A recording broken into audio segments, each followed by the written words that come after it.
Okay, now we're gonna do the anticholinesterase. So in anticholinesterase, we already studied we're gonna have the reversible as well as the irreversible. So reversible, we're gonna have the physostigmine, neostigmine, pyridostigmine, atrophonium, and rivastigmine, which I remembered. And if you want to remember more, you can. If you want to remember less, just remember at least 2 or 3. Okay. Now we're gonna have the acetylcholine receptors. We're gonna have the wait a second.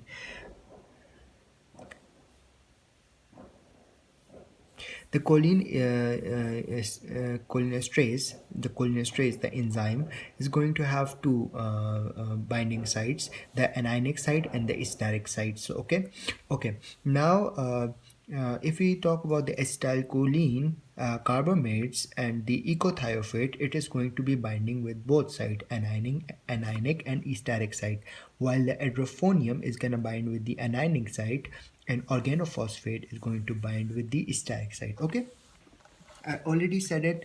Acetylcholine carbamates and ecothiophate is going to be binding with the both. The hydrophonium is going to be binded with the anionic site, and the organophosphate is going to be binded with the esteric site. Now we are gonna do the first drug in the reversible anticholinesterase. First drug is the physostigmine. It's also called E-serine. Okay, the physostigmine is the tertiary amine, which means that it can cross the blood-brain barrier, and it is obtained from the physostigma venosum, which, if you want to remember, it's you can, but it's not important. Okay. Now it's a tertiary amine, which means it can cross the blood-brain barrier. Okay. Now the uses of the physostigmine are two. First, it's used for the glaucoma, the action we already did it. Okay. And second, it is used in the atropine poisoning. So in atropine poisoning, we are going to give physostigmine to make the person's reverse the atropine action, anti-muscarinic action. Okay. The drug should be given in like very slowly IV injection is given because it can cause the bradycardia.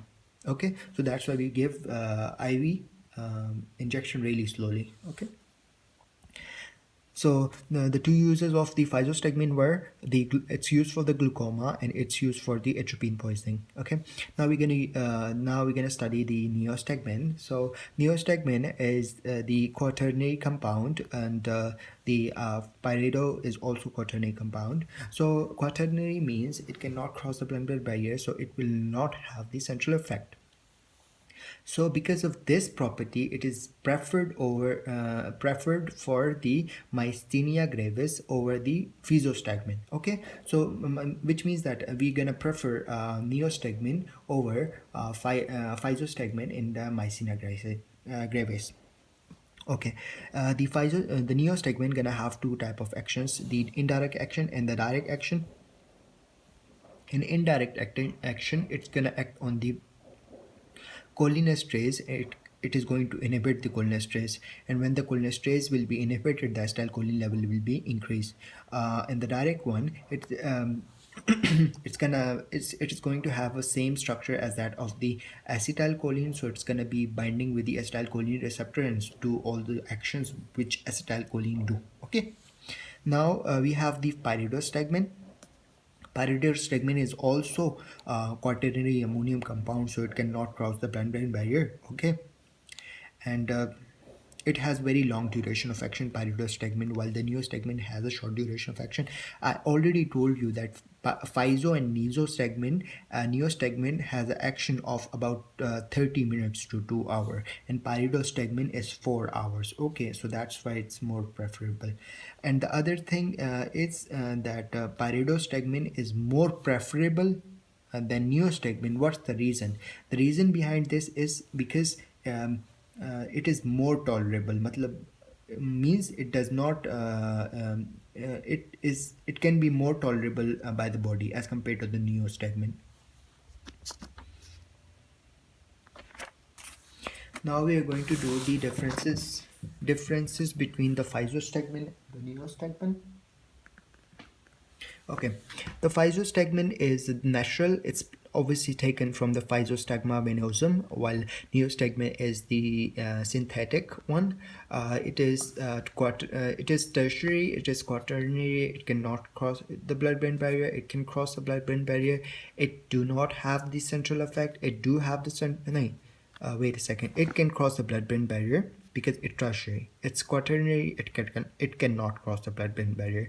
Because of this, it does have the central effect while it does not have the central effect. Okay, and it is used in myasthenia gravis. It is also used in myasthenia gravis, but it is more preferable. Neostigmine is more preferable over physostigmine. If we talk about the uses, so physostigmine is used for the glaucoma, and it's used for the atropine poisoning, while the neostigmine is used for the post-op urinary retention, paralytic ileus, and the belladonna poisoning. Curare poisoning. Okay. I was left with one thing, that physostigmine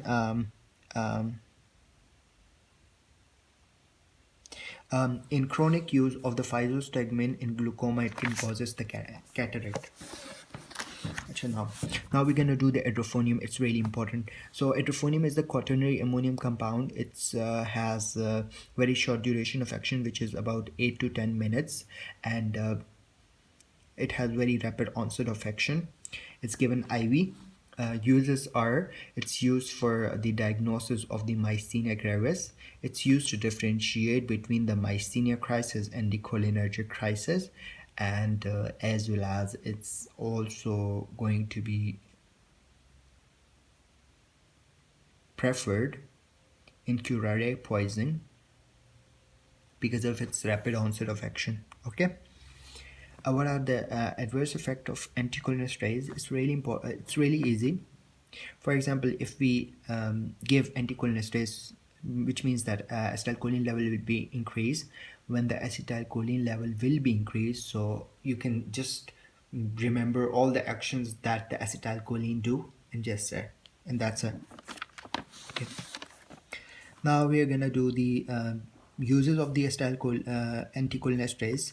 So I'm just gonna tell you the names first, and then I'll do just basic stuff. It's gonna be used for in eye. It's gonna be used for glaucoma, as well as it's gonna be used for reversal of the addition between the iris and the pupil. Okay, then it's used as a used as reversal of the pupillary dilation after refraction test. Wait a second. It's used in glaucoma.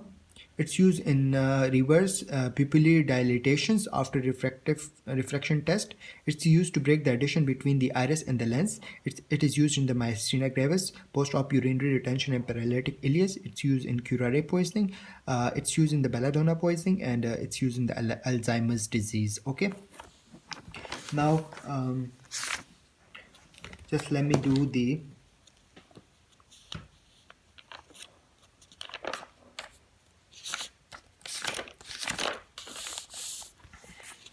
drugs used in glaucoma.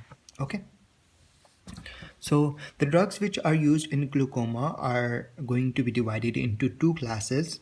Okay, the drugs that reduces the aqueous humus production, and the drugs which increases the outflow. So from the drug which reduces the aqueous humus production are beta blockers. In beta blockers, we're gonna have timolol, butaxol, levobutaxol, and cartilol, levobunolol. Okay, alpha 2 selective agonist, apraclonidine, brimonidine, and carbonic anhydrase inhibitor, acetazolamide, dorzolamide, and brinzolamide. Okay, the drug which increases the outflow are non-selective alpha agonist, which contain epinephrine and dipivifrine, the cholinomimetic drugs, which contain the pilocarpine, physostigmine, and ecothiophrate, and increase the drugs which increases the US scleral outflow are the prostaglandin analog, latanoprost, pimatoprost, and tafloprost. Okay, there is another classification: the drugs which are used for the acute glaucoma and the drugs which are used for chronic glaucoma. Okay, now they are the similarities and they are the differences. This is the acute side and this is the chronic side. Okay, so the A is anhydrase inhibitor. So in anhydrase inhibitor we give acetazolamide, and in this we're gonna give acetazolamide, dorzolamide, and benzolamide. B is a beta blocker.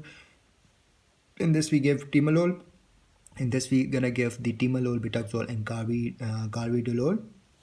C is cholinomyotics, pilocarpine, and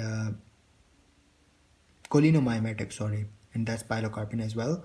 And P is prostaglandin, latanoprost, and on differences are osmotic agents, mannitol and glycerol, and alpha agonist, apraclonidine, and dipivefrin. That's it. Thank you.